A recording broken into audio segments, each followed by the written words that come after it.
Magandang gabi po sa inyo, Dark Shadow. Itago na lamang po ninyo ako sa pangalang James.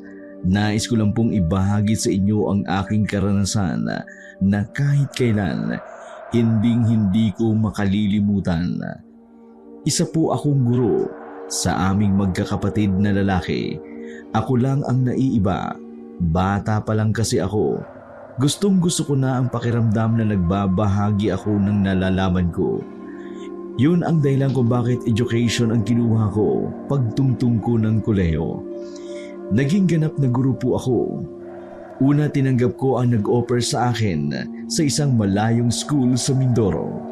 Hindi po talaga kasi ako taga Mindoro. Yung tita ko po ang taga roon. Nakwento niya po sa akin na kulang daw ang guro sa paaralan na yun. Naawa naman kasi ako sa sinabi niya. Kawawa raw ang mga bata dahil sobrang napag-iiwanan na ng ibang mga subject, lalo na sa mata. Dahil sa tawag ng serbisyo, agad kong tinanggap ang hamon ng buhay ko. Lumuwas ako ng Mindoro. Noong unay, nakitira ako sa tita ko. Pero kalaunan, nakaupa na rin ako ng sarili kong apartment sa bayan. Sa bayan po ako nakatira. Pero napakalayo po ng school. Liblib na parte kasi. Nasa gilid pa ng bundok. Hindi ko na nga mabilang kung ilang kilometro ba ang tinatahak ko makapunta lamang doon. Basta kinakailangan ko pang dumaan sa ilog at hanging bridge. Tapos aakyat pa paitaas ng bundok. Kung tatanungin po ninyo ako kung mahirap, upo, sobrang mahirap. Pero hindi ko na iyon napapansin dahil gusto ko naman ang ginagawa ko. Unang taon ko lang sa school na yun, naging maayos naman. Sa pangalawang taon, mga grade 4 student ang hawak ko. Oy, Sir James, ang sipag ha? Siya si Jessa, isa sa mga gurong naging kasabayan ko. Dahil katulad ko, bago lang din siya sa pagtuturo. Pareho kaming 2 taon na sa paaralan na yun. Siyempre wala pa akong academic weekly plan. Baka mamemohan ako nito. Nasa faculty room kami noong mga sandaling yun.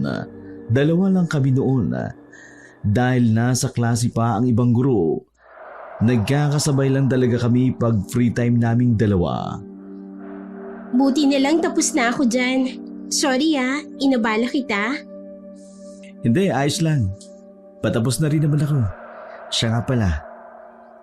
Naging estudyante mo ba si Nino nung grade 3? Nino de la Cruz? Oo, siya nga. Nakita kong nagbago ang reaksyon ng mukha niya.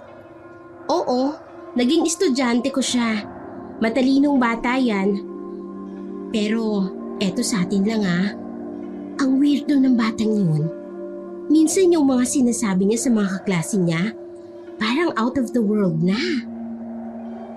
Paano out of the world? Kagaya ng mga creature na kailangan daw ng dugo ng tao para mag-survive. Iniisip ko nga, baka nalulung siya sa panonood ng mga vampire. Grabe naman sa nalulung. Baka naman sadyang ganun lang talaga siya. Di ba ganun naman talaga mga bata? Malilikot mag-isip. Ewan ko, basta weirdo Never ngang umattend ng parents niyan sa mga meeting.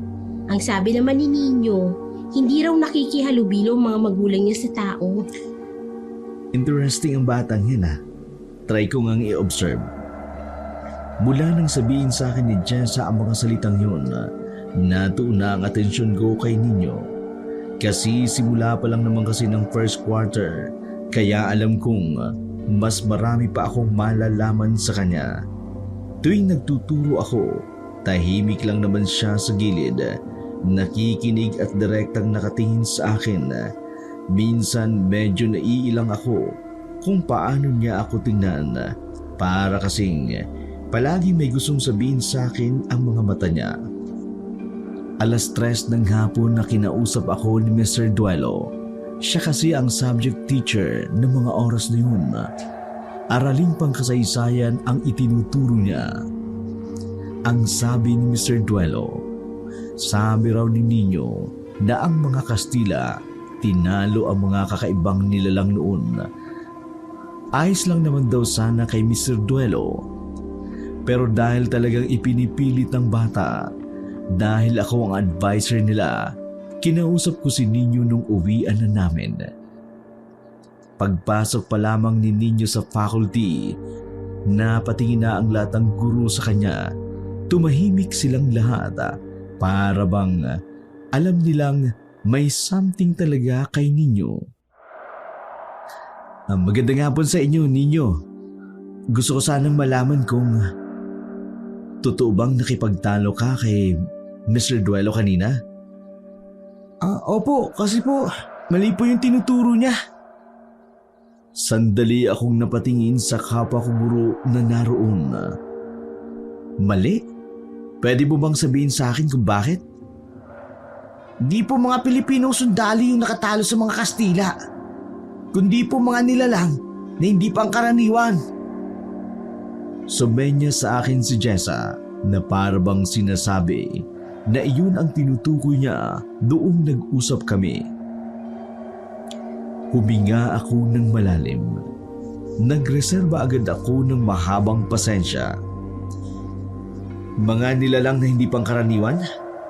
Ano naman ang mga yun? Biglang tiningnan ni Nino ang mga kasamahan guro. Huminto siya ng tingin kay Jessa, sabay sabing, Mga aswang! Sandali akong natememe sa sinabi niya. Para kasing sa ganung edad, parang hindi akma na alam agad ng isang bata ang mga iyon. Hindi naman sa hindi ako naniniwala sa mga aswang. Laking syudad ako. Pero alam ko na mga aswang ay noon lang talaga nabubuhay. Sa ngayon, wala nang patunay na kasama pa rin natin sila sa mundo. Ganun pa man, sinakyan ko na lamang ang sinabi ng bata. Aswang, saan mo naman nakuha ang mga detalyeng yan? May nabasa ka bang libro tungkol dyan? Isang kwentong nagpasalin-salin, kaya nakarating sa akin. You know what, Nino? Matalino kang bata. Pero anak, may mga pagkakataon na dapat alamin natin kung hanggang saan natin ilulugar ang talino natin. Kahit ipilit natin ang nalalaman natin, hindi yun maiintindihan ng iba. Hindi kasi lahat ay interesado. Hindi rin lahat ay alam ang sinasabi mo. Hindi rin lahat ay naniniwala. Kaya kung may mga bagay kang gustong sabihin na sa tingin mo ay kakaiba, you can talk to me. Tumango na lamang si Nino. Tumingin uli siya kay Jessa. Ramdam ko sa reaksyon ni Jessa ang labis na pagkailang. Lumabas na rin si Nino pagkatapos naming mag-usap. Agad naman akong nilapitan ni Jessa. Sabi sa'yo, sir ganun siya ka-weirdo. Di ba nga, may aswang na siyang binabanggit.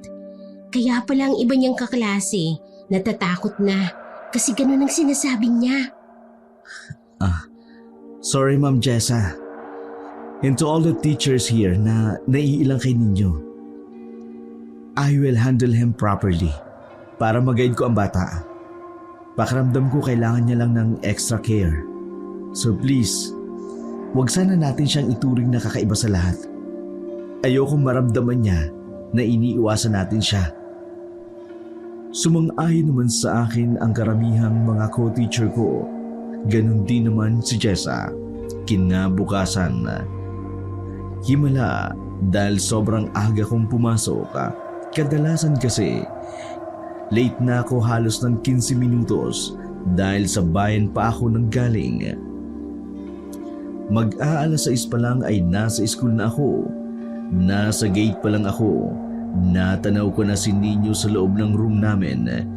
Yung silid kasi namin, katapat din lang mismo ng entrance ng school.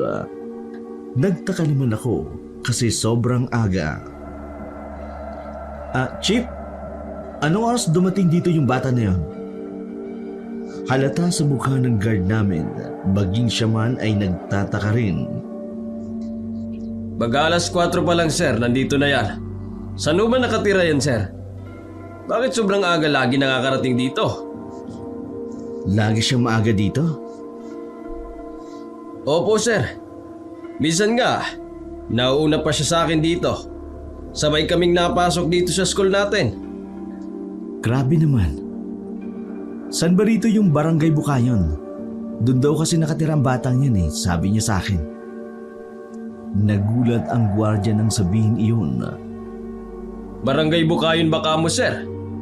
Ay Diyos ko, ang layo nun sir. Parang kasing layo na po sir ng bayan. Pero mas mahirap ang daanan niyan kasi ilang ilog ang dadaanan. Alam ko yun sir, kasi dati akong nakarating doon nung binata pa ako. Kung napakalayo nga, komplikado ang daan. Paano kaya yan nakakapasok na maaga? Ano yan, lumilipad? Natawa na lamang si Chib sa sinabi ko, pero sa totoo lang, ramdam kong maging siya man ay napapaisip na rin. Mas maigi sigurong kausapin po ninyo ang magulang. Baka mamaya sir, hindi na yan nauwi sa kanila. Baka nandito lang yan sa area kaya sobrang aga kong dumating. Salamat Chip sa suggestion nyo. Sige, gagawin ko yan.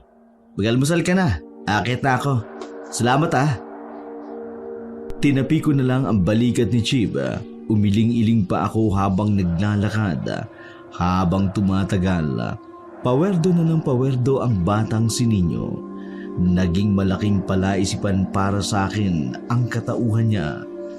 Bago ako pumunta ng silid namin, dumaan muna ako sa faculty. Kagaya lagi, nandoon naman si Jessa. Siya ang unang teacher na dumarating sa school dahil sa baba lamang ang bahay nila. Good morning, Ma'am Jessa. Good morning, sir. Ang aga mo ngayon Kaya nga maaga kasi akong nakatulog kagabi. Tsaka tapos ko na yung AWP natin. Lumapit sa akin si Jessa. Gumiti siya sa akin ng malapad. Napangiti din naman ako. Kasi ang ganda niya talaga. Kung wala lang siyang boyfriend, baka niligawan ko na siya. Since maaga pa naman, tara sir, kain tayo sa kantin. Libre ko. Libre mo? Hindi ko tatanggihan. Ano ka ba naman? Para ka namang others. Sabay kaming lumabas ng faculty. Bago kami makarating ng kantin, madadaanan muna namin ang room ko. Huminto kami saglit doon para i-check ang loob. 2 bata na ang nandoon. Isa si Nino. Seryoso lang na nakatingin sa amin si Nino. Particular na kay Jessa. Nang maglakad na kami uli, kinalabit ako ni Jessa. Uy sir, alam mo, napapansin ko tingin ng tingin sa akin si Nino. Sinabi mo ba sa kanya na sinabi ko sa'yo yung mga napapansin kong weirdong bagay sa kanya? No, wala akong sinasabi kahit kanino. Yung kay Mr. Duelo lang. Ang creepy ng batang yan, sir. Hindi na ako komportable. Miss, baka naman nag-overthink ka lang. Grade 4 pa lang yan. Malilikot ang mga utak ng mga ganyang bata. Isa pa, nasa liblib na school tayo, kaya normal lang yun sa kanila. Sorry, sir pero ganun talaga yung pakiramdam ko Ay, tara na nga, kumain na lang tayo. Pumasok na lamang kami sa loob ng kantin. Kahit kumakalam kami noon, hindi pa rin mawala sa isipan ko si Nino. Masyado niyang ginugulo ang isipan ko. Partida, unang quarter pa lamang noon. Lumipas ang mga oras, nagsimula na rin ang klase. Ako ang unang subject ng advisory class ko. Habang nagtuturo ako, panay tingin ko kay Nino. Nakatingin lang din naman siya sa akin. Tuwing tatawagin ko siya, lagi siyang nakasasagot. Inaamin ko, kahit na ganun si Nino, hindi ko maikakaila na talagang may taglay siyang katalinuhan. Bandang 10:00, tumunog ang bell para sa break time. Maayos namang naglabasan ang mga bata ko. Pero nakita kong Nagpaiwan sa room si Nino. Nilapitan ko siya at kinausap. Nino, bakit nandiyan ka pa? Hindi ka ba magbe-break time? Mamayang lunch na lang po ako magbe-break. Tsaka kakain. Wala ka bang pagkain? Pwede naman kitang ilibre sa kantin. Hindi ko gusto yung pagkain sa kantin. May asin eh. Kaya hindi masarap. Sigurado ka? Baka magutom ka niyan. Matagal pong magutom ang mga katulad ko. Ha? So, you're telling that you are... Kakaiba po ako. Para akong superhero. Natawa na lamang ako sa sinabi niya. Kahit napakaseryoso, naruroon ba rin talaga ang ugali ng isang normal na bata? Ang maging mahilig sa mga cartoon character. Mabilis na lumipas ang mga oras. Tumunog na ang bell, hudyat ng uwian. Tuwang-tuwa ang mga bata dahil yun ang paborito nilang oras sa pag-aaral. Sa sobrang kukulit, hindi ko na sila kinayang sawahin, lalo na't humalo sila sa ibang section. Napansin ko naman si Nino, nakatayo lang sa pintuan. Pinagmamasdan niya ang kapwa niya mag-aaral na nag-uunahan sa pag-uwi. Kalmado at tahimik lamang si Nino. Oh, Nino, ayaw mo bang umuwi? Hindi magandang makipag-unahan sa mga bata. Nakakairita. Nagulat na lamang ako sa sinabi niyang yun. Napatingin ako sa kanya. Salubong ang kilay ni Nino. Pero hindi ko na lamang pinansin. Nang kumunti na ang bata sa itaas, doon na naglakad si Nino paalis. Naisipan kong sundan siya. Inisip ko pa rin kasi ang sinabi ni Chib. Kailangan kong malaman kung umuwi ba siya sa kanila. Para na rin yun sa kanyang kaligtasan. Nang makalabas na kami ng school, nakita ko si Nino na nag-iba ng daan. Karamihan sa mga estudyante ay pababa sa kaliwang daan. Pero si Nino, sa kanan pababa ng bundok siya dumaan. Kaya kasunod ko sa kanya, hindi ko namamalayang nakarating na pala ako sa sagingan. At sa parting yun, bigla na lamang nawala sa paningin ko si Nino. Nagtataka ako kasi wala namang mataas na puno roon na maaaring pagtaguan ng bata. Mga punong saging lang naman talaga. Paano nawala yun? Pambihira. Wala akong nagawa kundi bumalik na lamang. Nakisabay na lamang ako sa ibang estudyante. Napadaan ako sa bahay nila dahil along the way lang naman. Kilala na ako ng mga magulang niya dahil ilang beses na rin akong nagpunta sa kanila dati. O Sir James, nagmamadali ka bang umuwi? Halika, pasok ka muna. Dahil wala naman akong gaanong gagawin sa bahay, pinagbigyan ko na lamang si Manang Pilar. Nako, hindi ka talaga kayang tanggihan ni Sir James, Ma. Ay kagwapo talaga ng lalaking ito. Alam mo, ganyan din ako kagwapo noon, iho. Kaso nga lang, nagkasakit ako. Hay, nako si Sergio, bumanat na naman. Nagtawanan na lamang kami habang magkaharap kami sa mahabang lamesa sa bakuran. Binigyan nila ako ng kaping bigas at kamuting kahoy. Naging paborito ko na kasi yun tuwing pupunta ako roon. Maraming salamat po, tita at tito. Pakiramdam ko po tuloy. Kasama ko rin ang mga magulang ko. Iho, welcome na welcome ka rito sa amin. Ay, pwedeng ka dito ka na lang tumira sa amin. Uy, Pa, madali ba namang maniwala yan si James? Kilala mo ko, Jessa. Hindi ako natanggi. Mas okay pa nga itong si James. Edukado, mabait, at matalino. At higit sa lahat, gwapo. Kumpara sa boyfriend mo sa bayan na hindi man lang makapunta rito. Hindi na nga gwapo, mayabang pa. Ano ba kasing nakita mo sa lalaking yun, Jessa? Seryo, ano ka ba naman? Maging sensitibo ka naman. Nakakainis eh. Hindi maayos pumili ng lalaki itong anak natin. Hayaan niyo na po. Hindi naman po kasalanan ni Jessa na huli po akong dumating sa buhay niya. Nagtinginan silang tatlo sa akin ng seryoso. Joke lang po. Dahil doon, mabilis kong binago ang atmosfera ng usapan. Napansin ko kasi medyo na-open si Jessa sa sinabi ng tatay niya. Mabuti na lamang nakaisip ako ng pambanat. Marami pa kaming pinag-usapan noong mga sandaling yun. Hindi ko na nga namalayan ang oras. Mas lalo pang tumagal ang usapan namin nang mapunta sa mga kakaibang nilalang ang aming usapan, ang aswang.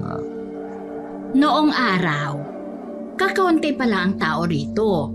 Tapos, kukonti na nga lang, yung iba aswang pa. Totoo po? Oo, totoo. Sa katunayan, itong si Jessa noong pinagbubuntis ni Pilar, Diyos ko, inaaswang kami lagi rito. Hindi nga namin alam kung bakit si Jessa lang ang inaaswang.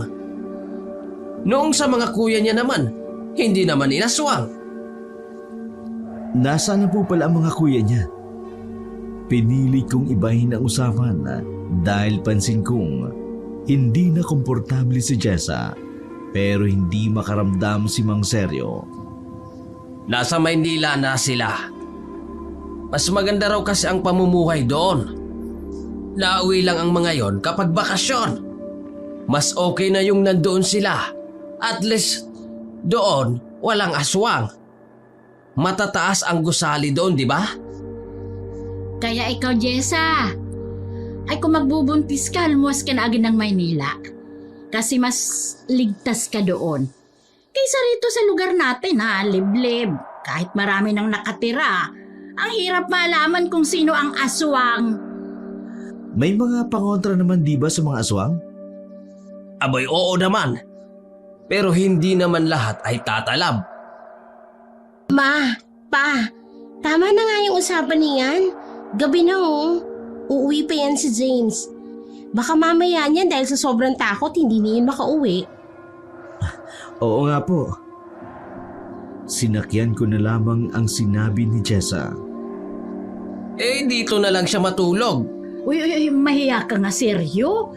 Hindi nga tayo nakapaglinis, magpapatulog ka pa ng bisita. Matapos ang pag-uusap na yun, nagpaalam na rin ako sa kanila. Hindi ko na napansin ang oras. Mag-aalas 9 na pala noon. Medyo kinakabahan ako. Baka kasi wala na mga bangkero sa dalampasigan kapag nagkataon. Dadaan talaga ako sa ilog. Sa ilog naman talaga ako nadaan kapag may pasok. Maliwanag kasi doon, pero kapag pauwi na ako, nagbabangka na lamang ako. Marami pong salamat. Ingat ka, sir. Mag-isa lamang akong napadaan doon. Aminado akong medyo takot ako kapag ganung oras. Pakiramdam ko kasi nakatingin sa akin ang matalas na puno na nakapaligid sa daan. Binilisan ko na lamang ang lakad ko para mas mapadali akong makarating sa mga nagbabangka. Pero wala nang bangkerong dumating noon. May isang matandang lalaki ang lumapit sa akin nang makita akong naroon. Naghihintay ka ba ng bangka? Opo. May babalik pa po ba? Nako, bakit kasi ganitong oras ka pa pumunta? Hintayin mo na lamang bumalik yung isang bangka. Naghatid lang. Swerte mo kapag pumayag na ihatid ka pa. Oh, doon ka muna sa tindahan maupo. Malamig na dyan. Marami pong salamat. Habang naghihintay ako, hindi na mapigilan ng matanda na kausapin ako. Ako naman ay nakikinig lang sa kanya at sumasagot-sagot din. Saan ka ba uuwi? Sa bayan pa po. Teacher po ako dyan sa Magsaysay. Teacher ka pala. Diyos ko, bakit ganitong oras ka pa umuwi? Maaga naman po ang uwi namin. Kaso, nagkakwentuhan po kami ng kaibigan ko kaya ganito ang nangyari. Iho, dapat hindi ka umuwi ng ganitong alanganing oras. Sigurado ako, wala ka pang alam sa area natin. Kasi kung may alam ka, hindi ka magpapagabi. Bakit po? Ano po bang meron? May mga aswang dito, iho. Hindi lang halata. Kasi matagal na silang hindi nagpaparamdam. Pero alam ng karamihan na buhay pa ang mga aswang. Naghihintay lamang ng tamang pagkakataon. Bigla na namang bumalik sa isipan ko ang kwentuhan namin sa bahay nila Jessa. Totoo po ba talaga sila? Totoo sila. Maniwala ka man sa hindi. Isa sa mga bangkero ang nabiktima. Nakikita mo ang bundok na yun. Diyan pumunta ang mga bangkero. Hindi na nakabalik pa. Pero may nakita ng mga mangangaso ang katawan niya sa gubat. Lasog na lasog. Ang hinalay, aswang ang gumawa.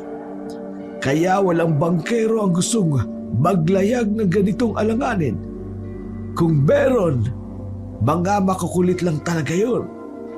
Kailan po ba nangyaring may bangkerong na biktima?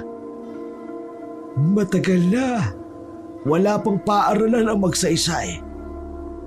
Hindi ko namamalayan na nagtatayuan na pala ang mga balahibo ko. Pangiti-ngiti lang ako pero kinakabahan na talaga ako. Mga ilang sandali lang, natanaw na rin namin ang bangkero na pabalik. Medyo nabuhayan ako ng dugo dahil akala ko noon makakaalis na ako. Paglapit namin ng matanda sa bangkero, nakita naming takot na takot siya. Bakit? Anong nangyari? Hindi makapagsalita ang lalaki ng mga sandaling yun, kaya pinakalma muna siya ng matanda. Pinaupo iyon sa tapat ng tindahan. Kalaunan, nakapagsalita na rin ang bangkero. Manong, yung pasahero ko po. Ano bang pasahero mo? May nangyari ba? Hinila po ng nakatatakot na nilalang pagpasok sa halamanan. Nang ibaba ko ang pasahero ko, wala pa 1 minuto. May lumitaw na namang maliit na nilalang. Pangit ang mukha niya. Mahaba ang kuko, tapos walang kahirap-hirap na dinala sa dilim yung lalaking pasahero ko. Aswang ba ang tinutukoy mong nilalang? Hindi ko po alam. Sige po, aalis na ako. Nagmamadaling tumakbo paalis ang lalaki, habang ako naman tuluyan nang nawalan ng pag-asang makatatawid pa. Naisip ko noon sa ilog na lamang dumaan.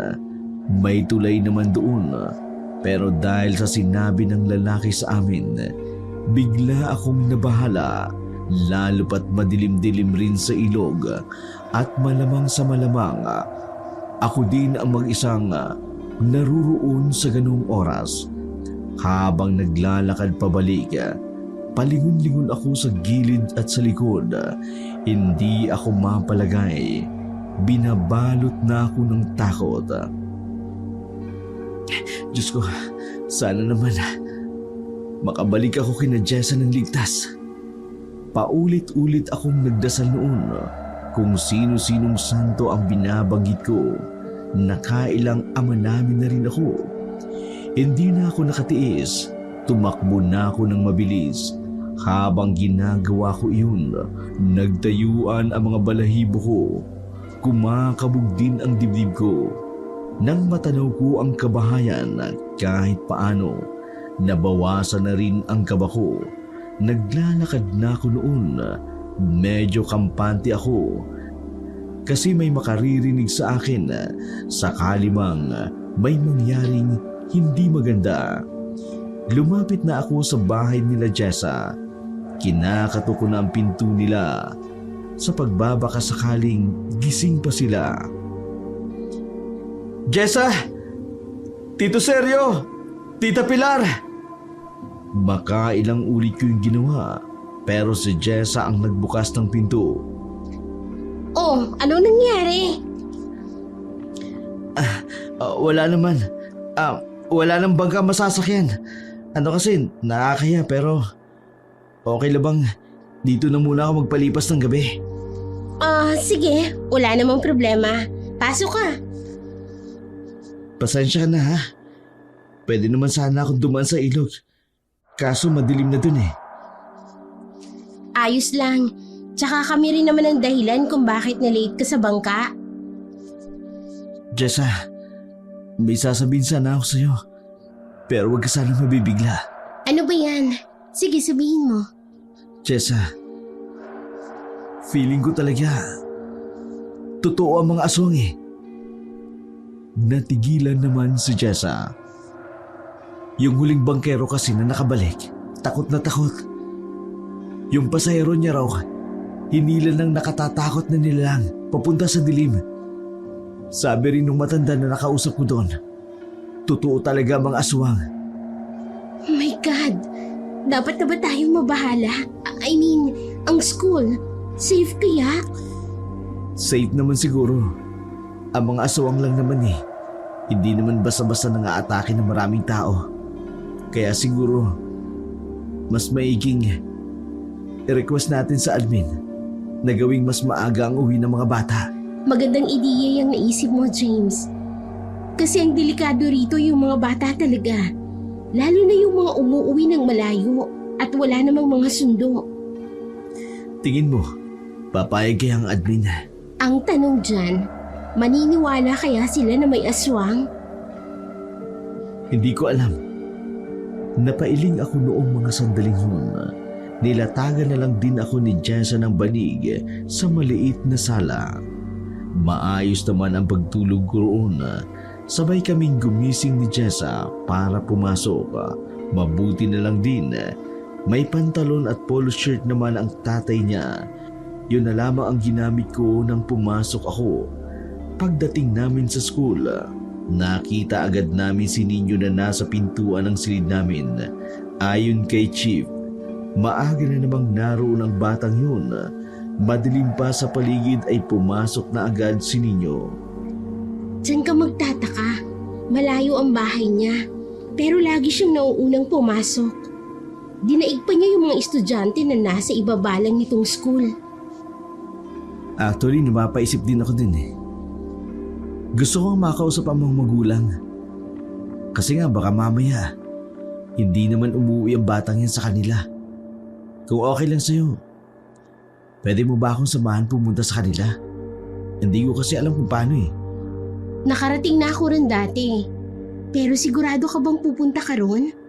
Maraming loko-loko daw sa barangay Bukayan eh. We're teachers. I'm sure kahit paano, may paggalang naman sila sa atin sa mga katulad natin. Kung nag-aalangan ka, ako na lang. Nakakaya naman pala kung maabala pa kita. Hindi, sasama na lang din ako. Baka kailanganin mong statement ko kapag hindi naniwala ang parents niya sa'yo. Since ako naman ang dati niyang advisor. Thank you so much.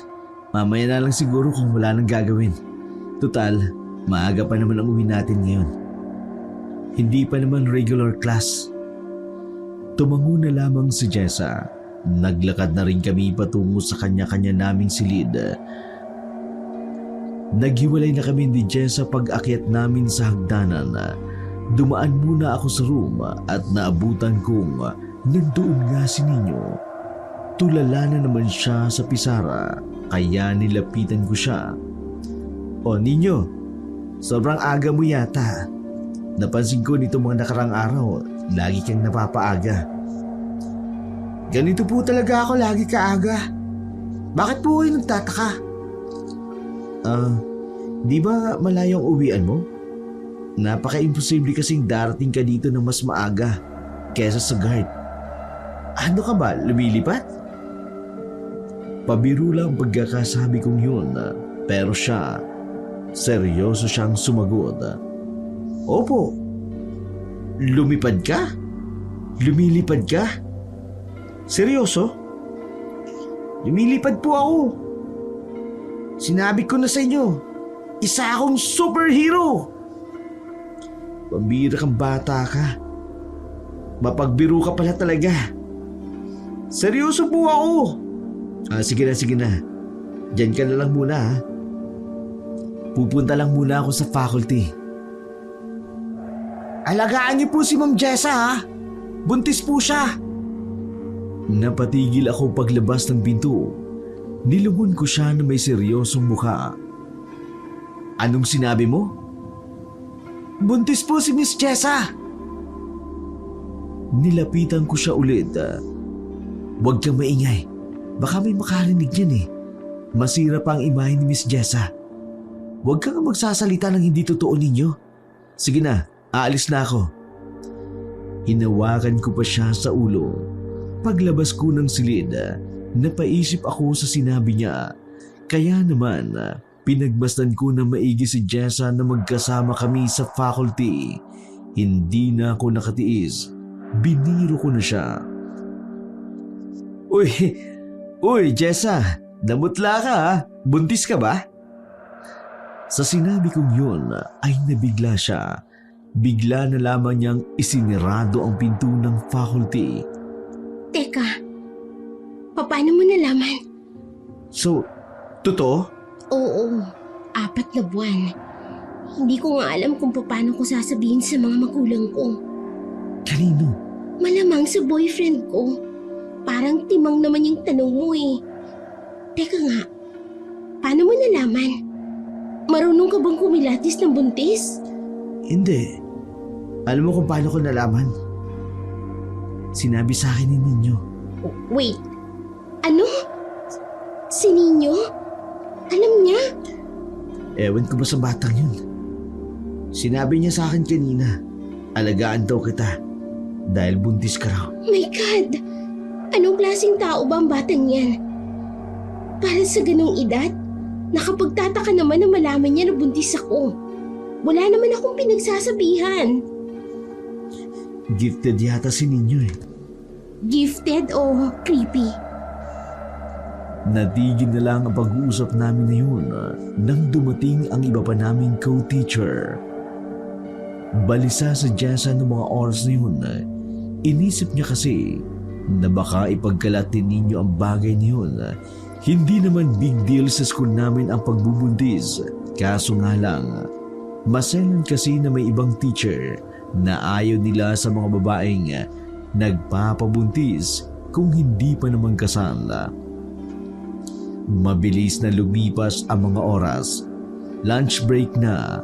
Dumaan ako sa room namin at wala si Ninyo. Inisip ko na baka nasa kantin lamang siya. Medyo stress ako noon dahil sa kakaisip ko kay Ninyo. Kaya naman, pumunta ako sa paborito kong tambayan kapag gusto kong mapag-isa. Habang naglalakad ako patungo roon, nakasalubong ko ang isa sa mga estudyante kong si Aldrin. Umiiyak si Aldrin. Takot na takot ang mukha niya. Oh, Aldrin, bakit ka umiiyak? Teacher, si Ninyo po. Tinatakot po ako. Nakakatakot po ang mukha niya. Parang halimaw po, teacher. Sa hindi maipaliwanag na dahilan, nagtayuan ang mga balahibo ko ng mga oras na yun. Natigilan ako. Hindi ko na nga napigilan pa si Aldrin sa pagtakbo paalis. Huminga ako ng malalim. Tinuloy ko lang ang paglalakad at pinuntan ko ang kinaroroonan ni Ninyo. Naabutan ko siyang nakaupo mismo sa mahabang upuan na yari sa katawan ng puno. Agad ko siyang nilapitan. Ninyo, anong ginagawa mo rito? Lumingon siya sa akin ng seryoso. Naghihintay ng pagkakataon. Pagkakataon? Saan? Bakit po kayo nandito? Nakasalubong ko si Aldrin. Ang sabi niya sa akin, tinakot mo raw siya. Umiiyak si Aldrin. Totoo ba yon? Hindi ko po siya tinakot. Siya po ang kusang natakot. Ganun ba? Ang sabi niya sa akin, nakatatakot ang mukha mo. Malikot po ang imahinasyon niya. Ninyo, mainam na magsabi ka sa akin ng totoo. Tama po. So, sino nagsasabi sa inyo ng totoo? Ako po. Bumuntong hininga na lamang ako. Medyo sumakit kasi ang ulo ko habang kinakausap ko siya. Pero kinilabutan din naman ako at the same time. Pakiramdam ko kasi may kakaibahan talaga sa kanya. Binalik ko na lamang si Nino sa silid namin. Pinagbati ko naman silang dalawa. Pero hindi pa rin talaga nawawala ang takot ni Aldrin sa kanya. Sumapit ang uwian. Nauna nang nawala si Nino. Inisip ko na lamang nagmamadali siyang umuwi dahil babagsak na ang malakas na ulan. Naku, baka hindi tayo matutuloy ngayon. Madilim ang mga ulap eh. Kaya nga eh. Anong gagawin mo? Wala, uuwi. Makakauwi ka ba? Walang bangkero kapag malakas ang ulan. Kung hindi ako makakauwi, edi doon muna uli ako sa inyo. Ayos lang naman siguro kay tito at tita. Bumuhos ang malakas na ulan, dahilan para hindi na talaga makauwi pa ng bayan. Masyado kasing delikado kung ipipilit ko pa. Pagsapit ng gabi, nasa bahay na ako nila Jessa. Mabuti na lang talaga. Mabait ang mga magulang niya. Welcome na welcome ako sa bahay nila. Tama ang desisyon mo na pumarito na muna. Nako, baka lumubog lang ang bangka ninyo sa lakas ng ulan. Kita mo naman, ang lakas din ng hangin. Magkakaharap kami noon sa hapagkainan. Nahihiyaman pero kinapalan ko na lamang talaga ang mukha ko. Oh, ikaw James, nabalitaan mo na ba ang nangyari sa sakayan ng bangka? Nagkatinginan kami ni Jessa. Ewan ko kung maniniwala ka, pero may isang pasahero ang nabiktima ng aswang. Kalat na yan doon. Kaya ikaw James, wag na wag kang sasakay doon ng alanganing oras, ha? Sayang pa naman ang ganyang mga mukha. Nagtawanan na lamang kami kahit paano. Nabawasan ang pangamba ko dahil sa pagiging palabiro ni Mang Seryo. Pagkatapos naming kumain, 1 oras lang ay naglatag na rin ako ng banig sa sala.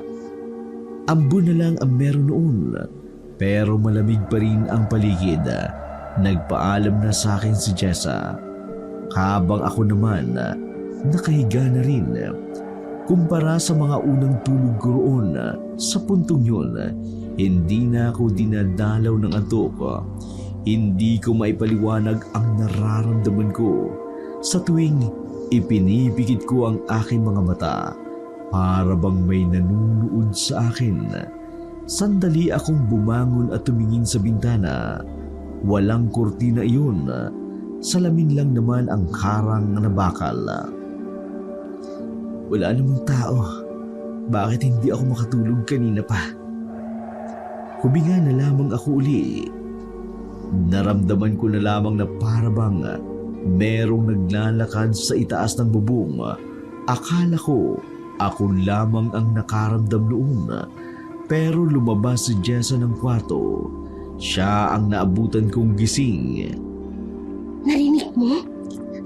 Parang may tao sa taas. Barahan akong tumayo nang maramdaman namin na parang may kumakalusko sa bubong. Ginising na ni Jessa ang mga magulang niya. Agad namang kinuha ni Mang Seryo ang pinakatago-tago niyang baril. Makaluma na ang baril na yun. Halika James, samahan mo ako sa labas. Sisilip tayo sa itaas. Ako po? May iba bang James dito? Sige po. Barahan na binuksan ni Mang Seryo ang pinto. Dala-dala ang mahabang baril ay lumabas kami ng bahay. Pero sa halip na aswang ang makita namin, isang baboy ramo na kulay itim ang nakita namin sa labas. Maliit lang siya. Parang batang baboy ramo pa lang. Hindi nagdalawang isip si Mang Seryo. Pinaputukan niya ang baboy ramo. Tinamaan ang baboy ramo sa binti. Ngunit kahit na ganun, nakatakbo pa rin ang baboy ramo. Sinubukan naming habulin pero nakasuot na siya sa mga halaman. Aswang ang baboy ramo na yon. Nag-anyong hayop pa ang animal. Pagpasok namin sa loob, bigla na lamang kinumpronta ni Mang Seryo si Jessa. Jessa, anak. Tapatin mo nga kami ng mama mo. Buntis ka ba? Napansin kong kinakabahan si Jessa, kaya sinenyasan ko siyang sabihin na lamang ang totoo. Ano bang pinagsasasabi mo, Seryo? Kapag ang aswang ay nag-aanyong baboy ramo, ibig sabihin lang nun, buntis ang inaaswang niya. Si Jessa lang naman ang pwedeng mabuntis. Hindi ka naman pwede, Pilar. Bulok na ang matris mo. Pa, Ma, opo, buntis po ako. Napahawak sa noo si Manang Pilar habang napabuntong hininga na lamang si Mang Seryo. Ikaw ba ang ama, James? Hindi po ako. Sino? Boyfriend mo, Jessa? Tubango si Jessa. Ay, Diyos ko! Nagpabuntis ka pa sa taong yon! Pamira ka naman! Wala na ngang maiambag ang lalaking yun sa buhay mo. Nagpaanak ka pa! Uy, wag mo namang sermonan. Baka mamaya ma-stress pa yan anak mo. Maapektuhan pang bata. Pa, Ma, sorry. Pero mahal naman ako ni Alfred. Kahit minsan lang kami magkita, mahal niya ako. At alam kong hindi niya kami pababayaan na magiging anak namin. Ano pa bang magagawa namin? Nandyan na. Ang inaalala ko lang ay ang trabaho mo. Baka maapektuhan ang trabaho mo ngayong may dinadala ka. Hindi naman magiging hadlang ang bata pa. Mas nababahala pa ako sa aswang kesa sa iisipin sa akin ng ibang tao. Isa pa yung aswang na yan. Bakit ba napunta na ang aswang na yan dito? Di bale, kailangang mag-ingat ka palagi ha. Ikaw, James, lagi mong ihahatid ang anak ko sa uwian ha. Pa naman, nang-aabala ka pa ng tao. Bakit?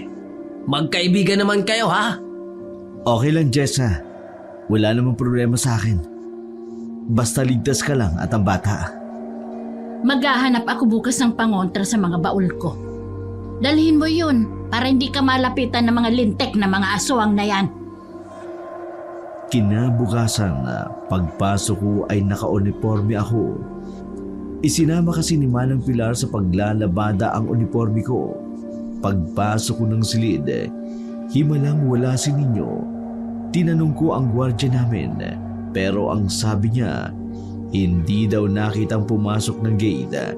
Nagtaka naman ako kung bakit isang malaking himala sa akin ang hindi maagang pagpasok ni Ninyo.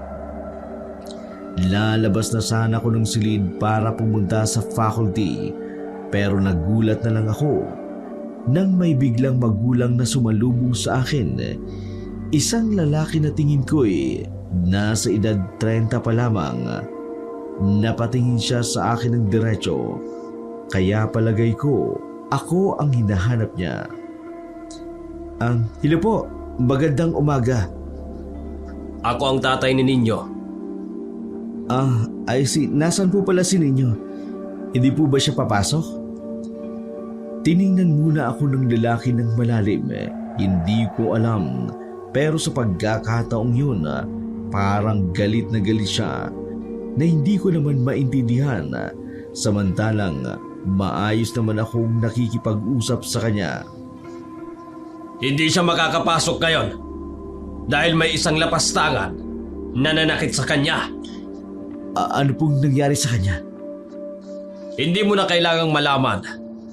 Nandito lang ako para ipagpaalam ang anak ko na ilang araw siyang hindi makakapasok. Sandali lang. Kailangan ko malaman kung anong nangyari sa kanya. Hindi ko na natuloy pa ang sasabihin ko nang bigla nang maglakad ang lalaki.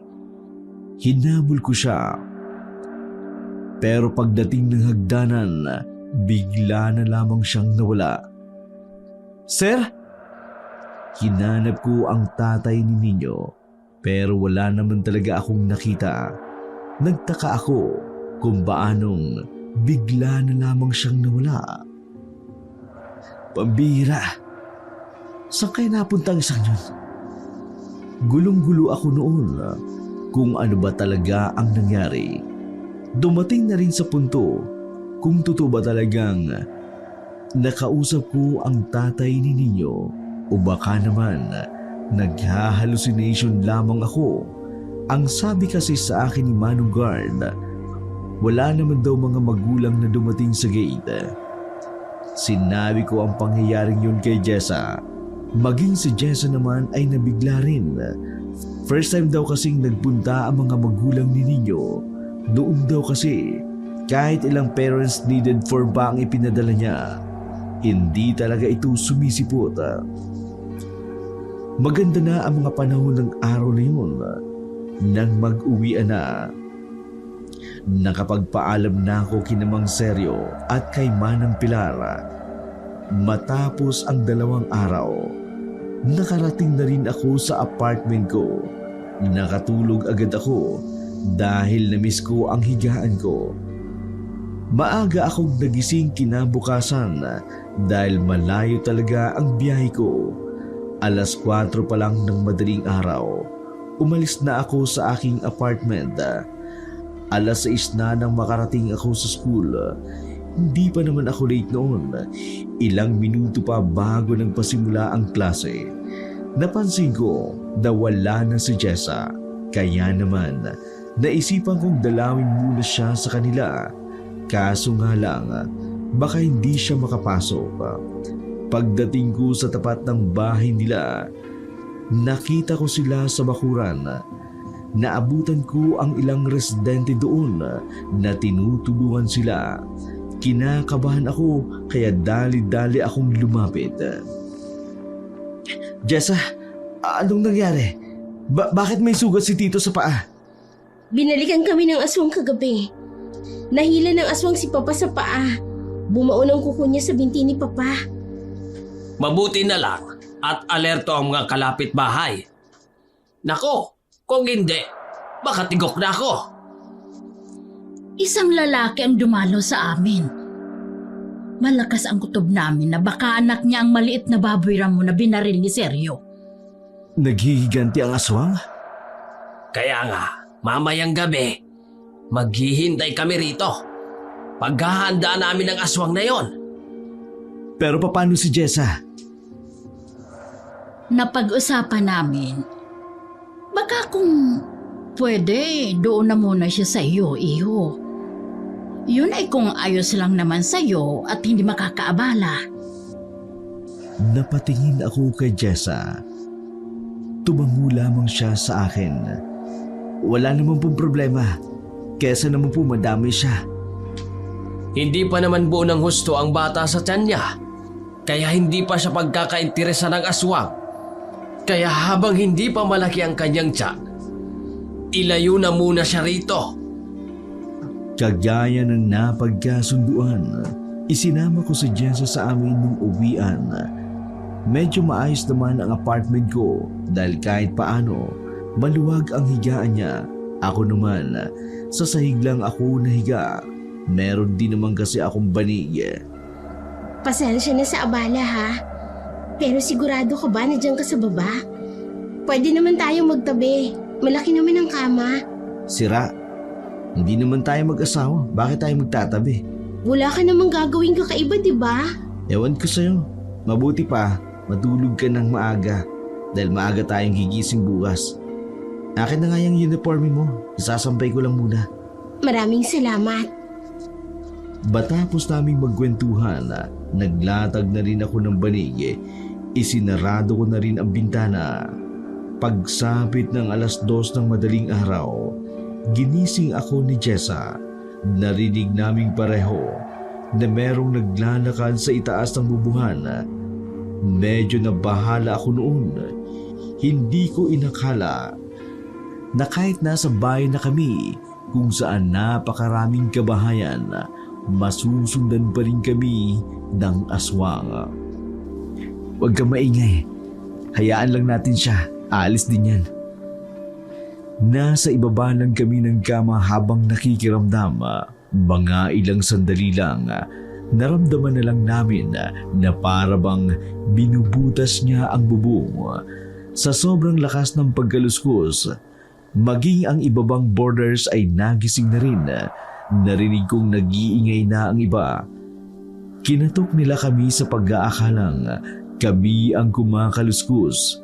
Pero maging sila man, narinig din na nagmumula yun sa itaas ng bubungan. Lumabas na ang ibang mga nangungupahan para tingnan kung ano ang nasa itaas. Pero isang pusang itim lang naman pala ang nadatnan nila sa bubong. May ilang nagsabing normal na pusa lamang. Pero may ilan din namang nagsabing posibleng aswang iyon. Kumalma ka lang. Hindi tayo magagalaw ng aswang dito. Maraming tao rito. Isa pa, maliwanag sa labas. Pero hanggang dito ba naman? Masusundan niya tayo? Nakakatakot na. Pinauna ko na lamang matulog si Jessa. Nakabalik na siya sa pagtulog habang ako naman ay nagbabantay lamang sa kanya. Kinabukasan, maaga kaming umalis ng apartment. Ganong oras pa rin kami nakarating ng school. Medyo late na. Pagpasok namin sa entrance, agad akong kinausap ni Chib, ang gwardiya namin. Sir James! Oh, magandang umaga, Chip. Ano atin? Pumasok na po si Ninyo. Hinatid siya kanina ng tatay niyang masama ang tingin eh. Sir, ano bang nangyari sa bata? Bakit iika-ika ng lakad? Hindi na ako nakapagsalita. Nagmadali na ako umakyat. Sumunod na rin naman sa akin si Jessa. Pagdating ko roon, naabutan kong naroon ang mga bata. Si Ninyo naman ay nakatingin kaagad sa akin. Sa unang pagkakataon, nagawa niyang umiti. Pero iba ang kahulugan ng ngiting yun. Sir James, mauna na ako ha. Nagmamadaling umalis si Jessa. Ramdam ko sa kanya ang kakaibang kaba. Nagsimula na ang klase namin. Hindi ako makapag-concentrate. Pabalik-balik ang tingin ko kay Ninyo. Nang sumapit ang lunch break, naiwan na naman si Ninyo sa silid. Sinamantala ko ang pagkakataon para makausap ko siya. Kumusta ka, Ninyo? Ano bang nangyari sa'yo? Saan nang masakit? Masakit po ang hita ko eh. Anong nangyari? Bakit hindi sinabi sa akin ng papa mo? May nanakit sa akin. Nanakit? Sino? Anong ginawa niya sa'yo? Binaril niya ako. Parang nagbago ang ihip ng hangin ng mga sandaling yun. Nakaramdam ako ng takot at kaba. Hindi ko alam kung bakit. Ha? Binaril ka? Seryoso ka ba? Binaril ako sa hita! Natameme ako nang makita ko ang kakaibang galit ng mata ng bata. Binaril ako ng isang lalaking matanda! Sa hindi maipaliwanag na dahilan, bigla kong naisip ang nangyari nung gabing naruroon ako kina Jessa. Ang baboy ramo na binaril ni Mang Seryo. Ganun pa man, hindi ko pa rin pinahalata na may napagtanto ako. Nagkunwari akong walang alam. Kapag kayo ba binaril, magagalit din ba ang mga magulang mo, Sir James? Si Papa at si Mama galit na galit. Gaganti daw sila. Lumabas na lang tayo. Lunch na eh. Alam mo, gutom lang yan. Alam niyo po ba, nadadamay ang mga taong tumutulong sa mga nananakit. Pero wala naman silang kasalanan. Dahil alam nila, Ginawa lang nila ang tama. Pero hindi po natin mababagong sitwasyon. Gagawa ng hakbang sina Mama at Papa. Ninyo, ano bang pinag-uusapan natin? Depende po kung anong iniisip nyo. You know what? Nagugutom na ako. Lumabas ka na lang kapag gusto mo nang kumain. Malakas ang kabog ng dibdib ko nang lumabas ako ng silid namin. Hindi na ako mapakali. Halatang halata sa mukha ko ang takot. Napansin na nga iyon ng ibang estudyante ko. Agad kong hinanap si Jessa. Dinala ko siya sa lugar kung saan walang nakaririnig sa amin. Kumakain ako. Baliw ka ba? Ano bang sasabihin mo? May kailangan ka malaman. Palingon-lingon ako sa paligid kung may ibang makaririnig. Ano nga? Yung baboy ramo na binaril ang papa mo sa hita. Si Ninyo yun. Ano? Teka, sinasabi mo bang aswang si Ninyo? Oo, sa kanya mismo nanggaling na siya ang baboy ramo na nabaril ang papa mo. Gumaganti ang mga magulang niya. Hindi sila titigil hanggat hindi sila nakakaganti ng malala. Naiintindihan ko na kung bakit ganun kawerdo si Ninyo. Lahat ng sinasabi niyang kakaiba, may pinanggagalingan pala. Oh my gosh! Hindi ako makapaniwala. Ibig sabihin, noon pa man aswang na siya, pero wala man lang nakaalam. Nakakapangilabot. Kaya nga dapat hanggat maaari, makaalis na kayo rito. Hindi nila kayo titigilan. Pero paano? Nandito ako sa trabaho ko. Sasamahan ko kayo. Pupunta tayo sa Maynila. Doon sa kuya mo. Hindi pwede ngayon. Paano yung mga bata? Kausapin mo ang principal natin. Ganun din ang gagawin ko. Mas mahalaga ang kaligtasan mo kesa sa ano pa mang bagay. Pati ikaw? Isusuko mo ang pagtuturo mo para lang tulungan ako? Ano pa nga ba? Wala namang ginagawa ang asawa mong hilaw. Ay nako, bakit kasi naging ganito? Tandaan mo lang, wala tayong kasalanan. Binaril ni Tito si Ninyo dahil inaaswang ka niya. Wala namang mali dun. Sa ngayon, kikilos muna tayo na parang wala tayong alam. Hayaan nating isipin nila na hindi natin alam ang gagawin nila. Tumango lamang si Jessa. Bumalik na kami sa pagtuturo. Natapos ko naman ng maayos ang araw na yun. Kahit na gulong-gulo na rin ang isip ko.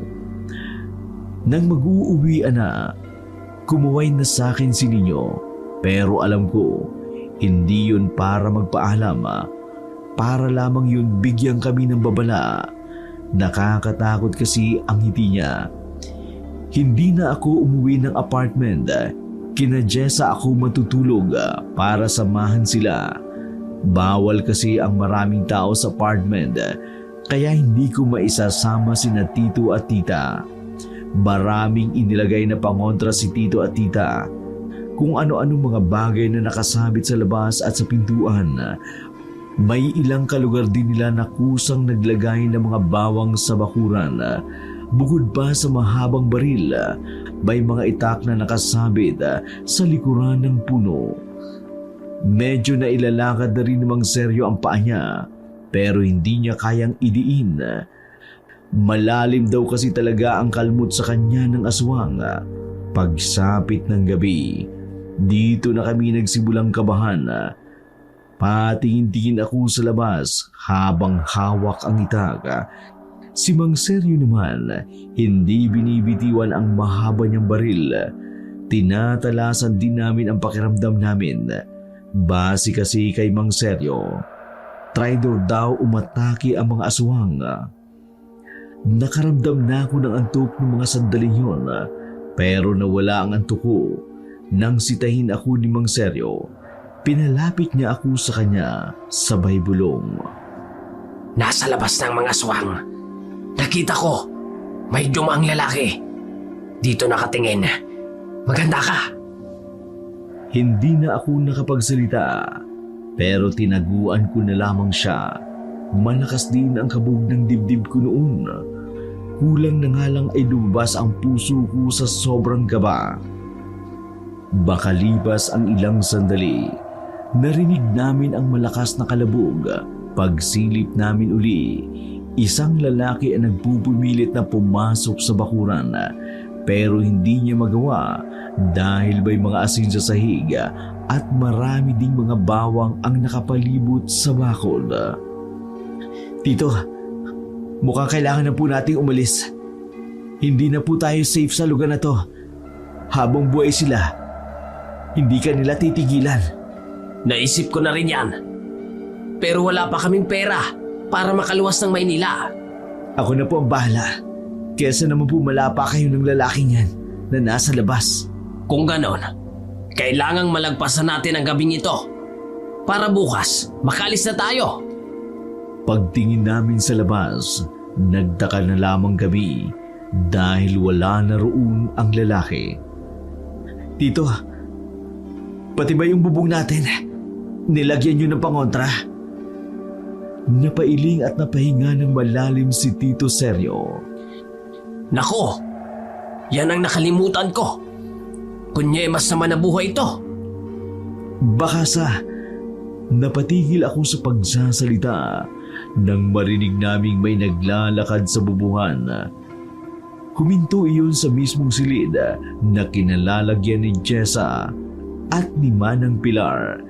Napabangon na lamang sila ng bigla nang binubutas na ng aswang ang bubungan nila. Diyos ko! Pa! Ang aswang! Pambihira naman kayo, oo. May aswang na pala.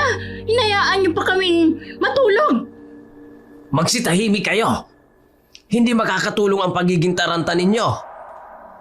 Nanahimik kami na magsalita ang mga aswang sa itaas.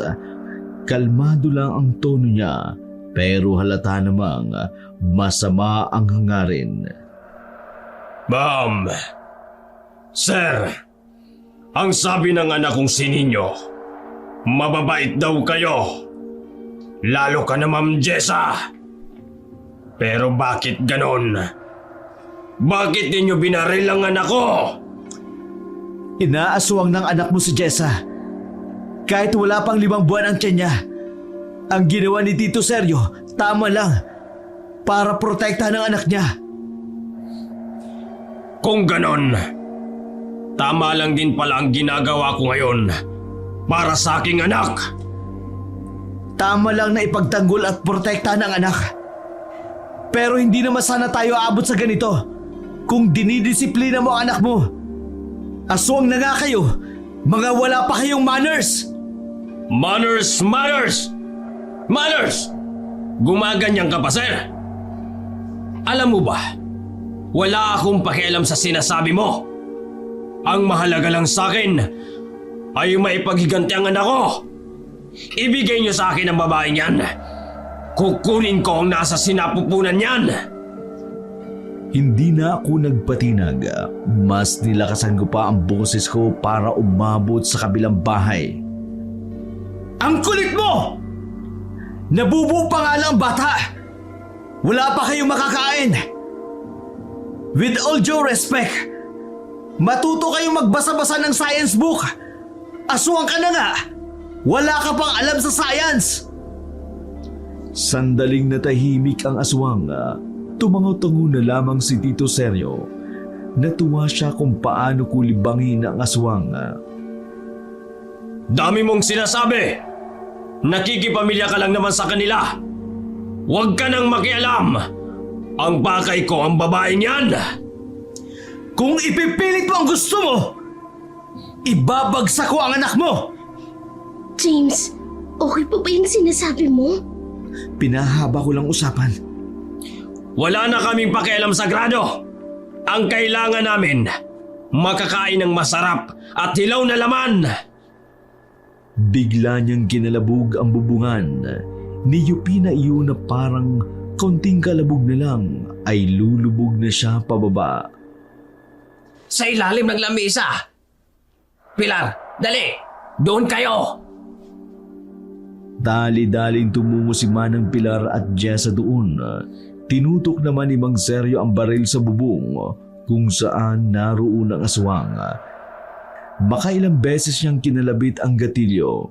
Nakita na lamang namin na may tumutulo ng dugo, pero hindi doon nagtatapos ang lahat. Buhay pa pala ang aswang. Lumipat lamang siya ng pwesto. Ano aswang? Papalag ka pa ba? Duguan ka na yata! Wala namang tumutugon sa amin noon. Buong akala namin umalis na ang aswang, pero hindi pa pala. Pagsilip ko sa labas, nahawakan ako sa damit at pilit niya akong iniaangat sa bubungan. Hinila ako ni Tito Seryo habang nakahawak siya sa pantalon ko. Maya-maya lamang, nasira na ang botones ng pantalon ko at zipper. Nahubaran na ako ng wala sa oras. Nabunyag tuloy ang brief ko na tilitabis ang design. Tito! Sa binti niyo ako hawakan! Ay paumanin! Naubaran ka pa! Pilar! Tulungan mo nga ako rito! Malapit na akong maiangat ng aswang nang dumating si Manang Pilar. Hinila nila ako pababa at nabitiwan naman ako ng aswang. Dali-dali ko namang inayos ang pantalon ko. Mabuti na lang, hindi ako nakita ni Jessa. Nakabalik na kami sa loob. Sa pagkakataon na yun, naramdaman na lamang namin na taranta bigla ang aswang. Yun pala, may mga kalapit bahay nang nabulabog. Nakita nila ang aswang sa bubungan. May ilan pa na pinagbababato yun, kaya napilitan na lamang ang aswang na umalis. Paring Unad, maraming salamat sa responde. Nilapitan din kami ng iba pang mga kalugar. Nakakatuwa lang kasi talagang mababait sila. Ay paring Seryo! Ay malala talaga ang aswang na yun. Mabuti pa'y gamitin mo ang tricycle ko. Pumunta kayo sa bangkaan ay umalis na kayo ngayon. Kaysa naman mapahamak pa kayo ng inaanak ko. Ay maraming salamat talaga. Malaking tulong yon. Inassist na kami ng mga tao. Sinigurado nilang walang aswang bago kami sumakay ng tricycle. Kakaunting damit lang ang dala namin ni Jessa ng mga oras na yun. Nagmamadali na rin kasi talaga kami sa takot na masundan pa kami ng aswang. Si Tito Seryo naman ang nagmaneho ng tricycle. Nasa likuran niya ako habang si Jessa naman at si Manang Pilar ay nasa loob. Medyo mabagal ang takbo namin dahil maputik sa lugar na yun. Bagay na nakadagdag sa takot namin. Nang nasa kalagitnaan na kami, nagulat na lamang kaming lahat nang may batang humarang. Pagdapat ng ilaw sa kanya, kitang-kita kong si Ninyo pala yun. Tito, yun yung anak ng aswang. Sagasaan nyo! Aswang yan! Nanlilisik ang mga mata ni Ninyo. Baka sa mukha nito ang pagiging mabangis. Aswang ka palang bata ka! Talsik ka ngayon! Pinaharurot ni Tito Seryo ang tricycle. Nasa aktong masasagasaan na si Ninyo, pero bigla na lamang itong lumundag. Nakailag siya sa amin. Pagtingin ko sa likuran, nakakapit na siya roon. Sige lang po, pandarin nyo lang. Ako nang bahala dito. Pilit na lumapit si Ninyo habang nakakapit sa likod. Nang dadakmain niya na si Jessa sa loob, hinubad ko na ang sapatos ko at binato ko sa mukha niya. Hoy Ninyo! Ibabagsak talaga kita sa subject ko! Tumingin siya sa akin. Galit na galit ang mukha niya. Hindi na siya nakapagpigil. Lumundag na naman siya papalapit sa akin. Nakakapit siya sa bakal. Nanakma niya ang damit ko habang pilit akong kinakagat. Mabuti na lang, pinagsasampal ko siya ng isa ko pang sapatos na may takong. Wala ka ng galang ha! Ibabagsak kita sa values! Wala na akong pakialam sa grado! Gusto ko ng laman! Laman gusto mo ah? Lamanan ko kaya yung ngalangala mo? Hinambas ko uli siya ng sapato sa mukha. Natamaan siya sa mata, kaya tuluyan na siyang nalaglag. Pero gumabang naman siya na parang gagamba. Nagagawa niyang sabayan ang takbo namin. Tito, bilisin niyo po! Lintik na! Gumapang tong estudyante kong aswang eh! Sinagad na ni Tito Sergio ang takbo, pero bigla na lamang kaming tumirik nang malapit na kami sa dalampasigan kung saan naruroon ang mga bangka. Ay malas! Buisit! Agad kaming bumaba at hinarangan namin si Jessa at Manang Pilar. Kinuha ni Mang Sergio ang tubo sa gilid ng tricycle. Wala na kasing bala ang barilya. Oo, Niyo ah. Teacher mo ko ah. Si Ma'am Jessa. Kumalma ka ha. Hindi gumalaw si Niyo. Yun pala, may isa pang aswang na darating. Pagtingin namin sa gilid, lumabas doon ang isang babae. Nanay niya pala yun. Tulad niya, pangit na rin ang mukha nito. Oh, bakit nandyan ang nanay mo? Di ko naman siya pinatatawag ah. James naman, huwag mo nang kausapin ng mga yan. Lalo lang silang maiinis sa'yo. Eh wala naman tayong magagawa ngayon. Sira na yung tricycle. Nasa aktong gagapang na palapit sa amin ang mag-inang aswang, pero mabuti na lang. Naglabas si Manang Pilar ng granada. Nagulat ako. Hindi ko alam kung paano siya nagkaroon ng ganun. Umalis ba kayo dyan? Hinagis ni Manang Pilar ang granada. Nagtakbuhan naman ang mag-inang aswang sa takot na maputukan sila. Takbo na! Binuhat ko si Jessa sa pagkabahalang baka duguin siya sa takbuhan. Sinamantala namin ang pagkakataon. Namangmang si Nandinyo sa granada habang tumatakbo. Napuna ni Tito Sergio ang ginawa ni Manang Pilar. Eh langya ka! Granada ba talaga yung hinagis mo? Hindi naman sumabog. Granada yun! Galing yun sa mga gamit mo. Ay, akala mo ba hindi ko alam na may mga ganon kang gamit? Eh ang tanga mo! Hindi mo yata tinanggal ang pin.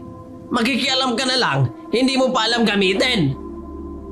Habang nagtatalo sila, natanaw namin ang dalampasigan. Sakto namang may isang bangkero na paalis. Kuya, isakay mo kami, pakiusap, papunta kami sa bayan. Tatanggi pa sana ang lalaki, pero nagulat siya nang may makitang may hawak na namang granada si Tita Pilar. Isasabay mo ba kami? O tatanggalan ko ng pin ito? Parang pusang natarantang kumilos ang lalaki. Mas lalo pa siyang nataranta nang sabihin naming hinahabol kami ng aswang. Paalis na kami nang makita namin si Nino at ang nanay niya napapalapit sa amin. Mabuti na lang, malakas ang makina ng bangka kaya madali kaming nakaalis. Wala namang pakpak sila, di ba? Hindi nila tayo mahahabol. Nang makahinga na kami ng maluwag, hindi na rin nakasunod ang mag-ina. Buong akala namin doon na nagtatapos ang lahat. Pero nagkakamali kami. Pagbaba namin sa kabilang isla, papunta ng bayan, nag-aabang na pala doon ang tatay ni Nino. Pagkakita pa lang ng banggero sa aswang, pinaandar agad ang bangka at naiwan kami sa dalampasigan. Pambihira naman, ang bilis namang makarating ng isang to. Tumatawa-tawa pa ang aswang na yun. Pa, Ma, anong gagawin natin? Akong bahala. Tinanggal ni Tita Pilar ang pin ng granada. Kaso sa sobrang taranta, nabitiwan niya ang bomba. Bumagsak sa buhangin sa mismong harapan namin. Sira ulo! Buti na lang ay alerto ang utak. Sinipa ko ang granada palapit sa aswang. Nanlaki ang mata ng aswang. Hindi na siya nakaiwas pa nang sumabog ang granada sa harapan niya. Bulagta agad ang aswang habang kami naman ay halos mabingi. Gumalaw-galaw pa ang aswang noon pero naghihingalo na. Wala na kaming singayan na pagkakataon. Tumakbo na kami paalis doon.